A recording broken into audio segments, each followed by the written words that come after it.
Olá a todos! Hoje nós vamos ver a teoria sobre perspectivas. Como que nós vamos trabalhar a representação de objetos visualizando como se ele estivesse no espaço. Quais são os objetivos do desenho em perspectiva? O que nós conseguimos com uma representação em perspectiva? Nós vamos ter uma representação gráfica mais similar possível à observação real de um objeto, ou seja, uma vista tridimensional dele, né? A gente vai ter uma ideia imediata do volume e da geometria da peça.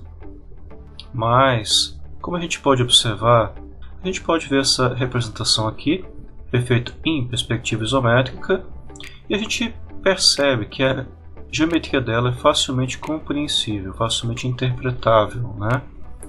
Por outro lado, a gente também tem uma boa representação, pelos vistos, em projeções ortogonais, que nós já estamos trabalhando bastante. Mas a gente tem uma visualização menos imediata do que na perspectiva. Quando eu olho a perspectiva, eu tenho uma noção rápida de como essa geometria acontece. Mas, por outro lado, nas projeções ortogonais a gente tem todas as informações completas de como a gente vai de como essa peça se comporta. Por exemplo, se a gente considerar a nossa representação em perspectiva em uma só posição, a gente observa que nessa representação, nessa fotografia feita em perspectiva, a gente não consegue ter todos os detalhes geométricos visíveis. Por que a gente não consegue ver? As faces posterior, inferior e lateral direita da peça. E além do mais, esse pequeno canalzinho que passa por dentro da peça, a gente não sabe se ele vai até o fundo da peça ou não. Uma informação que é possível de ser verificada nas vistas ortogonais. Nós já aprendemos que, quando eu faço uma vista lateral esquerda, em representação pelo método do primeiro diedro, nesse caso, nós temos o que nessa representação? Nós temos o canalzinho sendo representado por essas linhas ocultas, okay? Que vão determinar a geometria desse volume negativo por dentro da peça, e a gente verifica que esse canal ele vai até o fim da peça. Não tem nada que determine um fechamento dele. Então eu tenho esse aqui como uma abertura realmente. Então nas vistas em projeções ortogonais a gente tem a representação de toda a geometria da nossa peça. Inclusive nós podemos e iremos cotar essas projeções também. Nós temos uma classificação geral dos sistemas de projeções que nós já vimos no início do curso.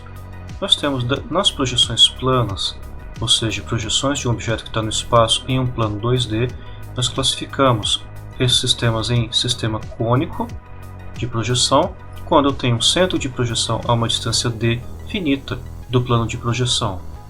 E nós temos o sistema cilíndrico paralelo, em que a distância do centro de projeção em relação ao plano de projeção é infinito, e a gente pode considerar as nossas projetantes vindo do infinito de maneira sempre paralelas entre si, mas formando ou um ângulo ortogonal em relação ao plano de projeção, ou seja, elas estão formando 90 graus, estão em pezinhas em relação a esse plano de projeção, ou elas podem também ser oblíquas.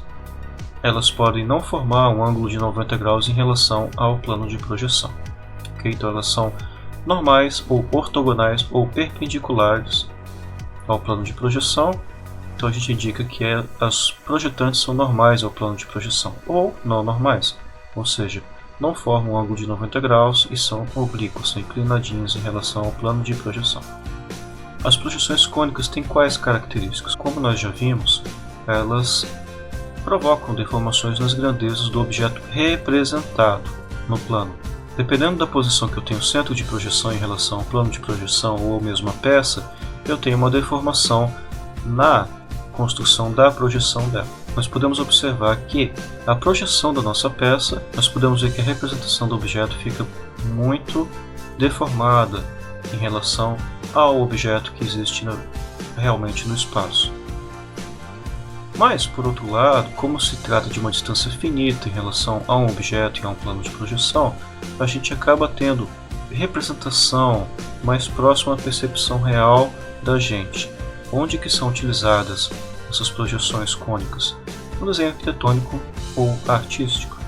Então, na arquitetura é muito utilizado para a visualização geral das fachadas, ou no urbanismo, para a gente visualizar as ruas, o ambiente urbano. Nós temos alguns exemplos de construção de perspectivas cônicas. Quando a gente tem 1, 2 ou 3 pontos de fuga, nesse caso nós temos uma construção com um ponto de fuga sobre a linha do horizonte. Então a gente lança as projetantes em direção aos pontos característicos da geometria dos objetos que a gente quer representar e a gente faz a construção então desses objetos. A gente vê uma representação, por exemplo, próxima do que a gente vê na vida real. A gente pode ter 2 pontos de fuga sobre a linha do horizonte. Então a gente verifica o que? 2 dimensões, largura e profundidade, que é o caso das 2 ruas que nós visualizamos agora há pouco.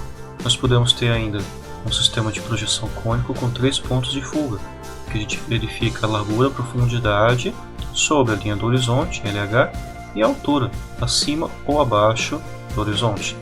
Então a gente tem um terceiro ponto de fuga que dá uma noção de altura também nesse sistema. Já as projeções cilíndricas têm como característica as dimensões paralelas ao plano de projeção em verdadeira grandeza. Então nós temos esse quadrado aqui sendo projetado em um plano de projeção paralelo a esse plano que eu quero representar.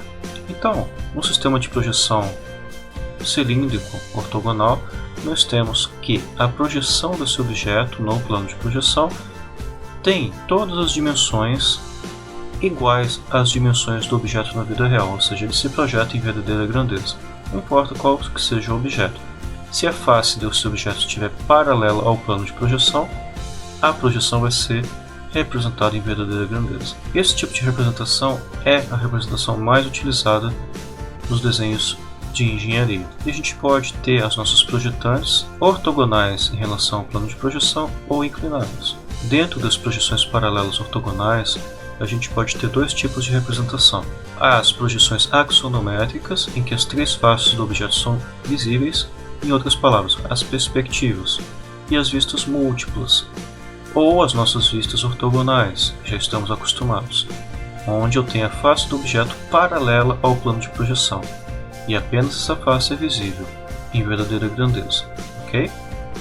Então a gente tem as vistas ortogonais e as perspectivas, todas dentro do mesmo sistema de projeção. As projeções cilíndricas ortogonais axonométricas são classificadas de acordo com a orientação do objeto em relação ao plano de projeção. Então a gente tem as projeções isométricas, dimétricas e trimétricas. Nós teremos as projeções isométricas quando as projeções dos eixos gerarem ângulos iguais entre si. Ou seja, se eu tenho um objeto representado em perspectiva isométrica, a gente vai ter um eixo que está ao longo dessa dimensão, digamos a espessura que a gente está acostumado nas nossas EPOs, a largura ou comprimento da nossa peça alinhado com esse eixo aqui e a altura da nossa peça alinhado com esse eixo. Esses 3 eixos eles estão posicionados formando um ângulo de 120 graus entre eles. Nesse caso nós temos uma projeção em perspectiva que dá igual destaque a todas as faces. Certo? Para a construção de uma perspectiva isométrica, como é que nós fazemos? A gente traça primeiro uma reta horizontal, aonde essa reta horizontal ela vai estar batendo na quina de baixo do nosso objeto, supondo esse nosso objeto um cubo, posicionado, interceptando essa aresta de quina da peça, a gente traça uma horizontal, ela está aqui é a quina da nossa peça. Depois, definindo onde que vai estar essa aresta central da nossa perspectiva, a gente então traça 2 retas inclinadas de quantos graus? De 30 graus em relação horizontal para cada lado. Em seguida a gente traça uma reta vertical, formando exatamente a quina do nosso objeto, e em seguida a gente marca pontos ao longo desses 3 eixos, usando como referência as medidas de largura, altura e profundidade da nossa peça. Então, ao longo de cada eixo, a gente vai estar marcando as dimensões. Se a gente observar esse nosso cubo de exemplo, a gente destaca aqui a face frontal desse cubo e ela tem uma unidade de comprimento, pode ser 1 centímetro, 1 metro, 1 milímetro, okay? É uma unidade de comprimento.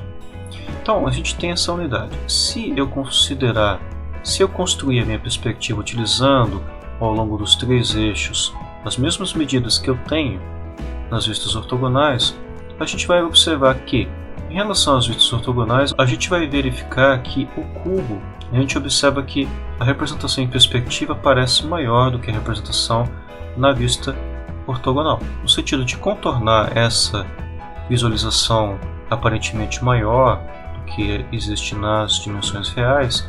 Foi criado então um fator de redução das perspectivas axonométricas. Nesse caso, a gente vai considerar a altura real de uma unidade de comprimento e vamos multiplicar esse valor por um fator de redução menor que 1. Okay? Nas perspectivas isométricas, todas as dimensões ao longo dos eixos de projeção vão ser reduzidas de um fator de 0,816.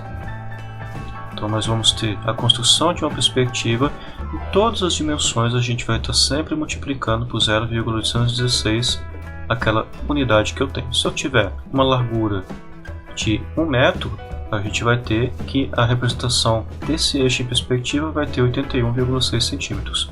Se eu tiver 20 centímetros nesse comprimento, eu vou ter que multiplicar 20 por 0,816 para encontrar o valor que eu vou representar esse comprimento na perspectiva.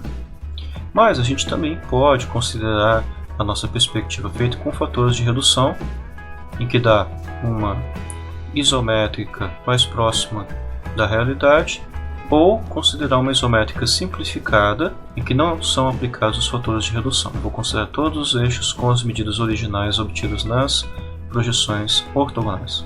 Depois da perspectiva isométrica, a gente pode considerar a dimétrica, em que a gente tem os eixos que estão alinhados com a largura, profundidade e altura vão ter somente 2 ângulos iguais entre si. Nesse caso, a gente tem um destaque maior em uma das faces do nosso objeto. A gente tem aqui um exemplo, tá, com os eixos formando 132 graus, no caso y com z, 132 graus x com z, e o restante da angulação vai ser entre y e x. Na perspectiva trimétrica, a gente vai ter uma orientação qualquer do nosso objeto em relação ao plano de projeção, ou seja, nós vamos ter uma angulação entre os eixos de projeção sempre desigual, ou seja, nesse exemplo nós temos uma angulação de 105 entre 2 eixos, 159 entre 2 eixos adjacentes e 96 o restante. Nesse caso a gente não tem um destaque definido em relação a uma face do nosso objeto. Saindo das projeções cilíndricas ortogonais, nós temos, utilizando projetantes não mais em pezinhas em relação ao plano de projeção, mas inclinadas, nós utilizamos também. Nesse caso a gente gera as chamadas perspectivas cavaleiras ou militares. A gente tem uma das faces do objeto paralela ao plano de projeção e é representada em verdadeira grandeza. Já a terceira dimensão, correspondente à profundidade do nosso objeto, vai construir faces que vão estar deformadas em relação à nossa face de frente, que está paralela ao plano de projeção. Em outras palavras, a gente tem o seguinte: se eu tenho um cubo de uma unidade de comprimento, de largura, profundidade e altura, eu tenho a representação em perspectiva cavaleira da largura em uma unidade de comprimento, em verdadeira grandeza, a altura também, porém a profundidade vai ter um fator de redução. Esse fator de redução ele vai ser definido em função do ângulo beta, por exemplo, que eu tenho da profundidade em relação à largura, essa horizontal que eu tenho alinhada com a largura do nosso objeto. Okay? As perspectivas cavaleiras são classificadas em função desse ângulo beta da profundidade em relação à horizontal e pode assumir os valores de 30, 45 ou 60 graus. Nesse caso, nós temos um fator de redução dessa dimensão de profundidade na cavaleira de 30, de 2/3 da unidade de largura ou altura, no caso do cubo. De 45 graus nós teremos um fator de redução de 1/2. 60 graus a gente vai ter um fator de redução multiplicando a nossa largura ou altura por 1/3. Então aqui nós temos um resumo das representações em perspectiva cavaleira 30, 45 e 60. E nós temos então a aplicação do fator de redução na profundidade. Na cavaleira 30 a gente tem uma redução menor da profundidade em relação às medidas em VG, da largura e da altura. Na 45 a gente tem uma redução intermediária e na cavaleira 60 a gente tem uma redução bastante acentuada da profundidade. Como resumo, a gente verifica o seguinte: nas projeções planas, nós podemos ter o sistema cônico de projeção, onde a gente tem uma distância d finita do centro de projeção em relação ao plano de projeção.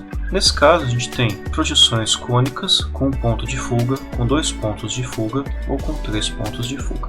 Em outra classe, nós temos as projeções cilíndricas paralelas ortogonais, que geram as nossas projeções axonométricas, divididas em isométrica, dimétrica e trimétrica. Nas perspectivas isométricas, a gente pode ter a representação real, utilizando o fator de redução dos eixos, ou simplificada, em que a gente considera todas as dimensões de verdadeira grandeza.